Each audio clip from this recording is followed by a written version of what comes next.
కొప్పర్తి కథావాహిని శ్రోతలకు స్వాగతం.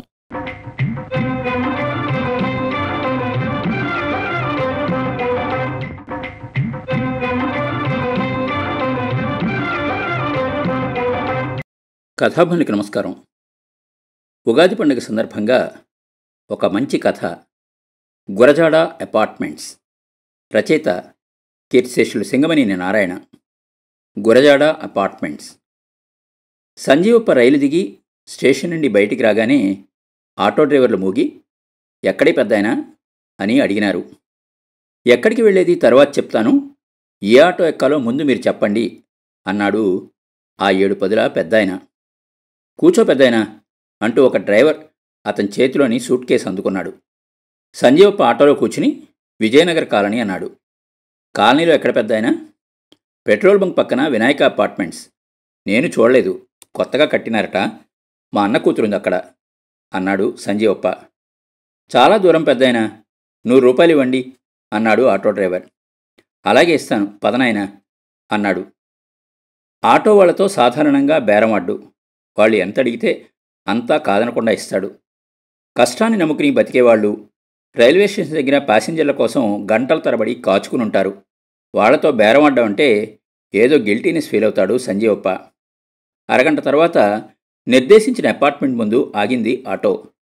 అప్పటికే సంజీవప్ప అన్న కూతురు రాజ్యలక్ష్మి గేట్ ముందు నిల్చునున్నది.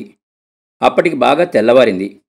తెలుపు ఎరుపు కలిసిన వాతావరణపు వెలుగు అంతటా రమణీయంగా వ్యాపించి ఉన్నది.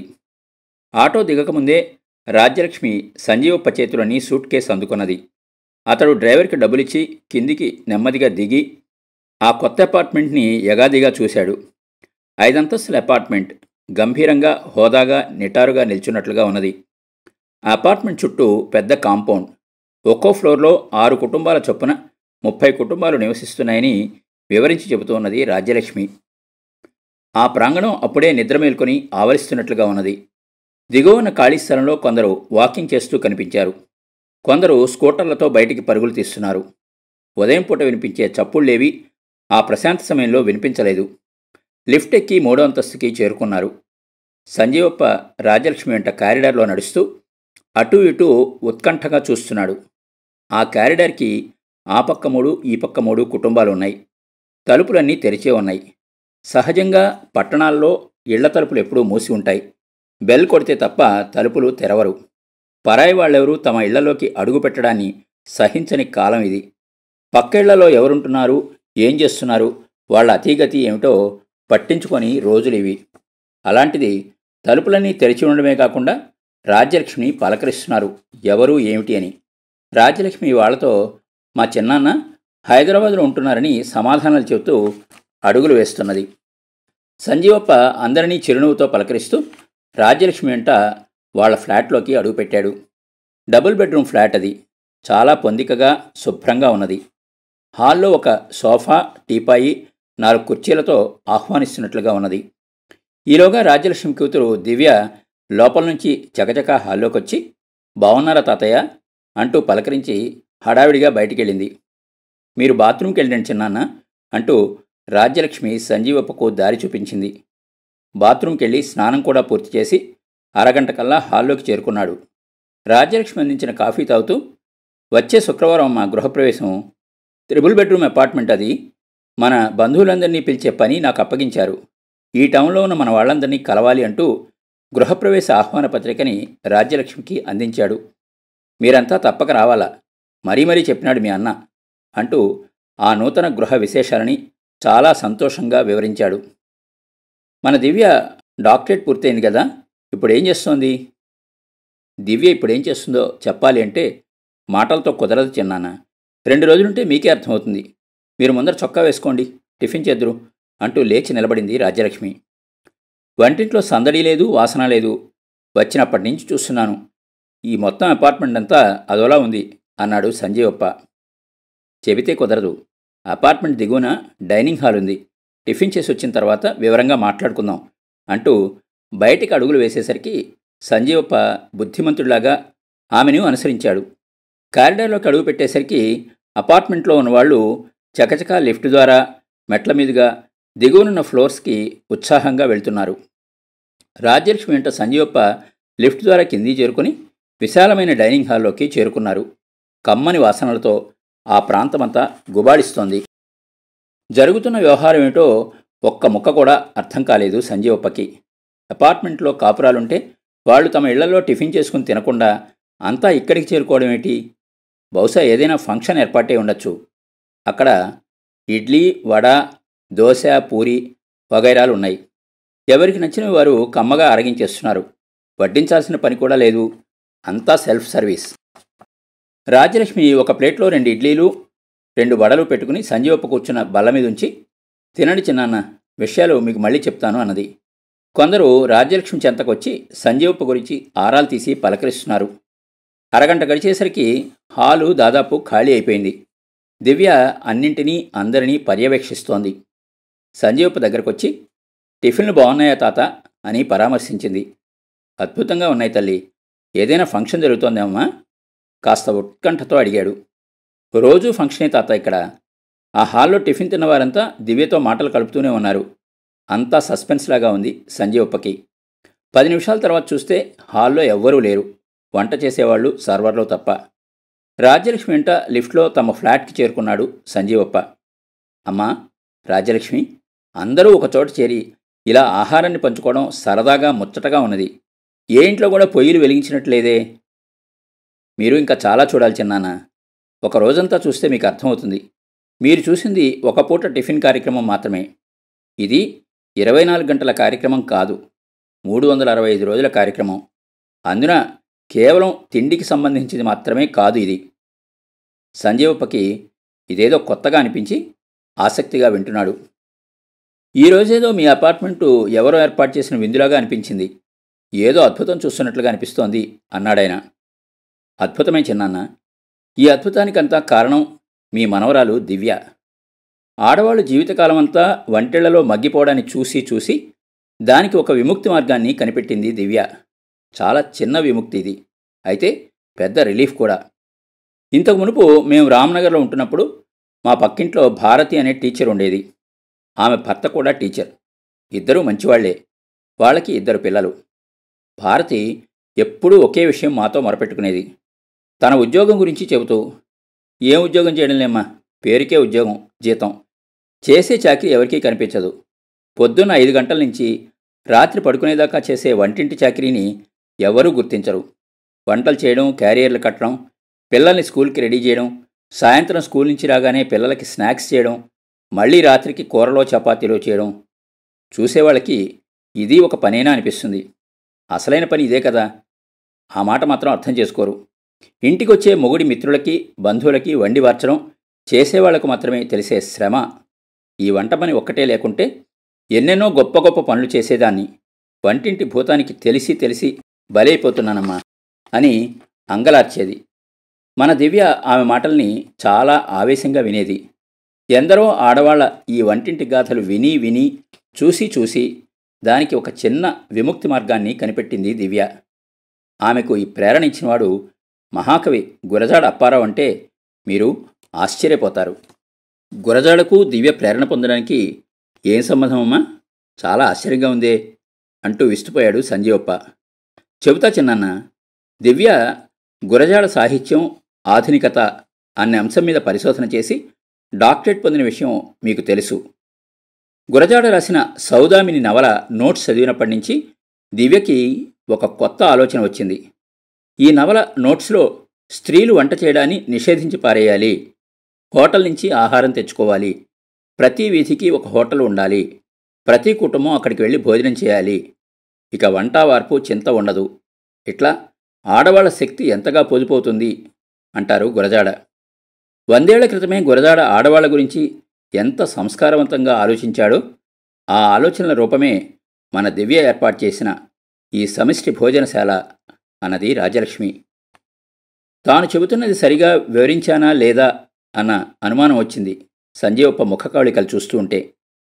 మరింత వివరంగా చెబుతాను చిన్నానా అని మళ్లీ కొనసాగించింది రాజ్యలక్ష్మి.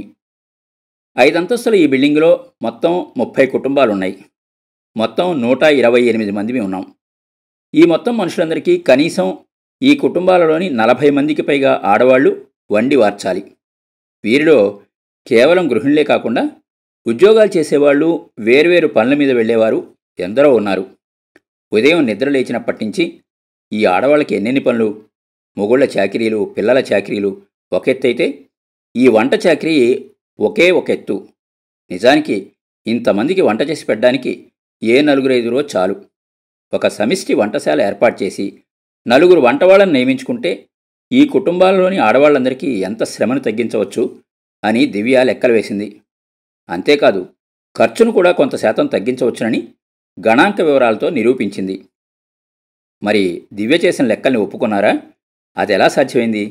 ఆసక్తిగా అడిగాడు సంజీవప్ప. అమ్మో, అంత తొందరగా అంగీకరిస్తారా?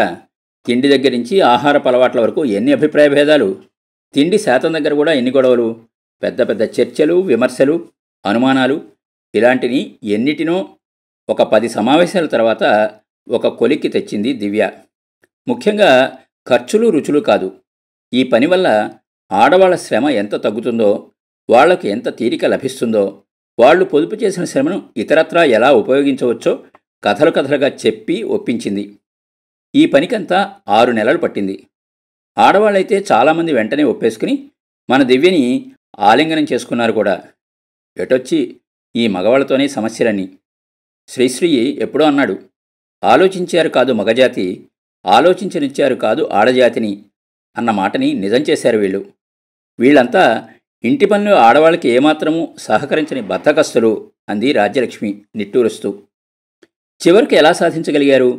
ప్రాక్టికల్గా మొదట ఇష్టపడ్డ 12 కుటుంబాలతో ప్రారంభించాం.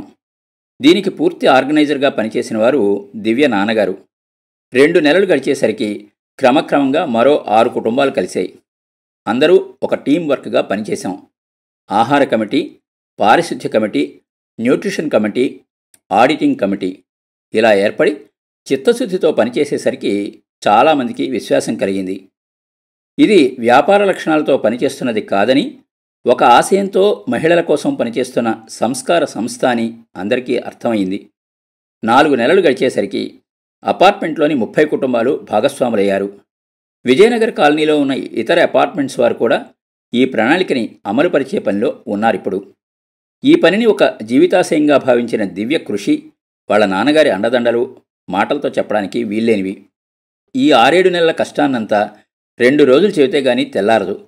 మీరు మీ గృహప్రవేశ శుభలేఖలు పంచుతూ 2-3 రోజులు ఇక్కడ ఉండండి, ఈ కుటుంబాలన్నింటినీ పరామర్శ చేయండి, ప్రతి కుటుంబంలో అడుగు పెట్టగానే గురజాడ ఫోటో వచ్చిన వాళ్ళని పలకరించేలాగా ఏర్పాటు చేసింది దివ్య అంటూ చెబుతూనే ఉంది రాజ్యలక్ష్మి. ఆ రోజు సాయంత్రం వరకు తెలిసిన వాళ్ళ ఇళ్లకు రాజ్యలక్ష్మిని కూడా వెంటబెట్టుకుని గృహప్రవేశ ఆహ్వాన పత్రికలు పంచొచ్చాడు సంజీవప్ప. రాత్రి 8 గంటలప్పుడు అపార్ట్మెంట్ దిగువన ఉన్న డైనింగ్ హాల్లో భోంచేసి వస్తూ రాజ్యలక్ష్మి సంజీవప్పని ఒక ఇంట్లోకి తీసుకెళ్ళింది.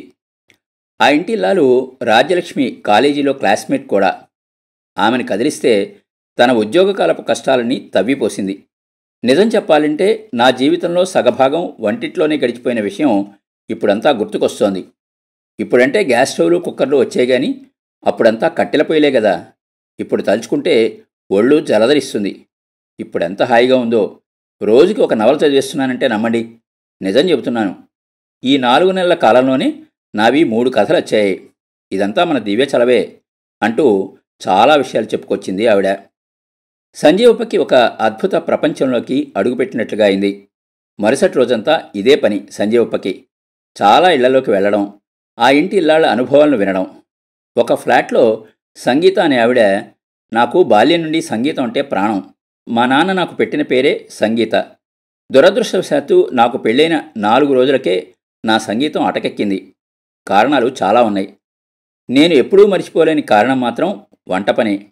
ఇదిగో ఇప్పుడు ఎవరిని లెక్క పెట్టకుండా అటక మీద ఉన్న వైలిన్ దించి సాధన చేస్తూ 4 పిల్లలకి నేర్పిస్తున్నాను కూడా అన్నది. ఇలాంటి పని 20 ఏళ్ల క్రితమే మొదలై ఉంటే నాకు మోకాళ్ళ ఆపరేషన్ జరిగి ఉండేది కాదు అంటూ విచారం వ్యక్తం చేసింది కామేశ్వరి అనే ఒక 60 ఏళ్ల మహిళ. ఆఫీస్ పంక్చువాలిటీ పాటించలేకపోతున్న నాకు మా ఆఫీసర్తో రోజూ చీవాట్లే. ఇప్పుడు ఆ గొడవే లేదు అన్నది సౌభాగ్య అనే 35 ఏళ్ల ఆవిడ. నన్ను రోజు ఎవరూ నిద్రలేపరు. వంటిల్లే నన్ను నిద్రలేపుతుంది.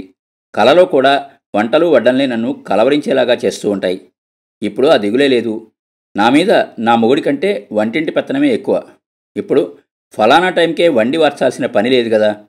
వంటింటి భూతం కూరల నుండి బయటపడ్డాక ఇప్పుడు నాకెంత స్వేచ్ఛ అంటూ దివ్య ఫ్లాట్కి ఎదురుగా ఉన్న ఇంట్లో ఆవిడ నడుం మీద చేతులు పెట్టుకుని మరీ ధీమాగా మాట్లాడింది. మీటింగులకి వెళ్ళాలంటే గొప్ప సరదా నాకు. ఏది ఎక్కడ కుదురుతుంది? ఒక మీటింగ్ హాల్ని చూడండి, వేదిక మీద ఉన్న వక్తల్ని చూడండి. ఎంత శాతం మంది ఉంటారు మహిళలు? 10% మించరు. వాళ్ళని మీటింగులకి రాకుండా చేస్తున్నది వంటిల్లే. ఇప్పుడు ఆ బెంగలేదు. కొన్ని మీటింగులకి నన్నే వక్తగా పిలుస్తున్నారు ఇప్పుడు అని చెప్పింది మరో గృహిణి రాజేశ్వరి. ఇలా ఒకరా ఇద్దరా? కదిలిస్తే చాలు ఎన్ని సంగతులు చెబుతున్నారో. ఇవన్నీ తనకు తెలిసిన విషయాలే అయినప్పటికీ కొత్తగా వింటూ విస్తుపోతున్నాడు సంజీవప్ప. ప్రతి ఒక్కరూ అంతిమంగా దివ్యని గురించి కీర్తిగానం చేయడమే. సంజీవప్ప ఆలోచనలు క్రమంగా కొత్తదారి పడుతున్నాయి. రేపు తాము చేరబోయే అపార్ట్మెంట్లో ఈ విధానం ప్రవేశపెడితే ఎలా ఉంటుందో అని ఆలోచిస్తున్నాడు. ఈ అపార్ట్మెంట్ని ఆదర్శంగా తీసుకుని నడిపితే లక్షలాది ఆడవాళ్ల శ్రమ ఎంత పొదుపవుతుందో. ఈ ఆలోచనే సంజీవప్పకి నవ్యాతి నవ్యంగా అనిపించింది. మరుసటి రోజు సంజీవప్ప తన సొంత ఊరికి గృహప్రవేశ ఆహ్వాన పత్రికలు అందించడానికి బయలుదేరాడు. ఆ అపార్ట్మెంట్లోని చాలామంది ఆయనకు ప్రీతిపూర్వకంగా వీడ్కోలు పలికారు. ఆ అపార్ట్మెంట్ కథా కమామిషి గురించి దివ్య తాను రాసి ప్రచురించిన చిన్న బుక్లెట్ ప్రతుల్ని ఆయనకు అందిస్తూ, మీలాంటి పెద్దలు ఇలాంటి పనిని ఒక ఉద్యమంలాగా నడిపించడానికి సహకరించాలి అని అభ్యర్థించింది. సంజీవప్ప దివ్య తలను ఆప్యాయంగా నిమురుతూ, అవునమ్మా, నిజంగా ఇది ఒక ఉద్యమ రూపం దాలిస్తే ఎందరో మహిళలకు స్ఫూర్తిదాయకమవుతుంది. గురజాడ ఆలోచనలకు ప్రతిబింబమైన ఈ అపార్ట్మెంట్స్కి గురజాడ అపార్ట్మెంట్స్ అని కొత్త పేరు పెట్టండి. ఆ పేరే ఒక కర్తవ్యాన్ని సూచిస్తుంది కూడా అంటూ పిడికిలి బిగించాడు సంజీవప్ప.